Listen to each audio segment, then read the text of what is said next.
Hi and welcome to a new video. You can use your AirDrop to easily share files and photos between Apple devices.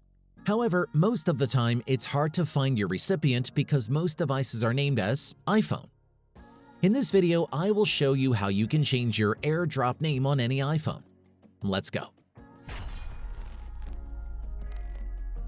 Once you enable everyone in the AirDrop settings, any Apple users can now send you files and images. But if you don't want anyone to see your real name, I will show you how to change it to your preference. To edit your AirDrop name, you will have to change your device's name. To do so, launch Settings, tap on General, then About. Click on the name and then change it to whatever you like.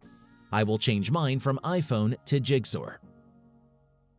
If you immediately use AirDrop, it might take some minutes to register the change on others' devices. Do note that this change will only take effect on your iPhone and won't sync to your other devices like your iPad or Mac. If you want to do the same for your other Apple devices, you will have to redo the process there. You can also change your AirDrop appearance by changing your profile photo. Tap on the photo icon and click on Choose Photo. Select a new image and confirm with Done. Now, it will be visible on all devices with the same Apple ID, including when you use AirDrop. That's it. If I could help you, feel free to give this video a thumbs up and don't forget to subscribe. Leave a comment down below if you have any questions. See you next time. Bye.